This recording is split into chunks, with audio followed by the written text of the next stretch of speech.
ಬಲ್ಲಂಬಾಟಿ ಶ್ರೀ ಭಗವತಿ ದೇವಸ್ಥಾನದ ಗರ್ಭಗುಡಿ ಹಾಗೂ ಮುಖಮಂಟಪ ಪುನರ್ ನಿರ್ಮಾಣ ಕಾರ್ಯ ಭರದಿಂದ ಸಾಗ್ತಾ ಇದ್ದು, ಗುರುವಾರ ಷಡಾಧರ ಪೂಜಾ ವಿಧಿವಿಧಾನಗಳು ಶ್ರದ್ಧಾಭಕ್ತಿಯಿಂದ ಜರುಗಿದವು. ದೇವಸ್ಥಾನದ ಹೃದಯ ಭಾಗದ ಗರ್ಭಗುಡಿಯ ನಿರ್ಮಾಣಕ್ಕೆ ನೆಲಮಟ್ಟದಿಂದ 7.25 ಅಡಿ ಭೂಮಿಯ ಒಳಗಿನಿಂದ ಅಡಿಪಾಯ ಹಾಕಲಾಗಿದ್ದು, ಷಡಾಧರ ಪೂಜೆ ಗುರುವಾರ ನಡೆಯಿತು. ಗರ್ಭಗುಡಿ ಹಾಗೂ ಮುಖಮಂಟಪ ಅಡಿಪಾಯಕ್ಕೆ ಉಪ್ಪು ಮಿಶ್ರಿತ ಮರಳು ತುಂಬಿಸುವ ಕಾರ್ಯವನ್ನ ಊರಿನವರು ನೆರವೇರಿಸಿದ್ರು. ಪೂಜೆ ಅಂಗವಾಗಿ ಭಕ್ತರಿಗೆ ಅನ್ನ ಸಂತರ್ಪಣೆಯನ್ನ ಏರ್ಪಡಿಸಲಾಗಿತ್ತು.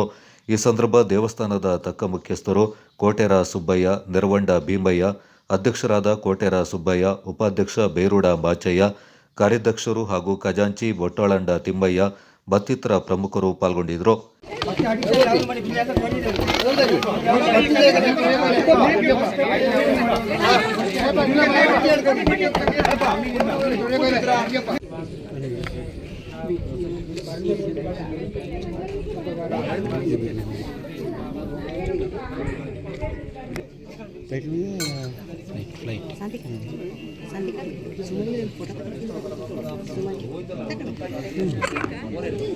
Photo ತೆಗೆದಿಲ್ಲ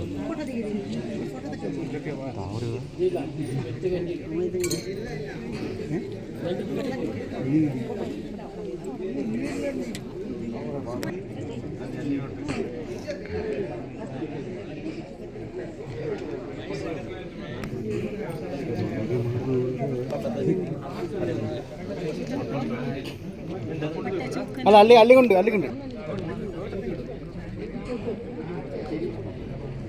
Kodagu channel news Duggala Sadananda ದಾಪಕ್ಲು.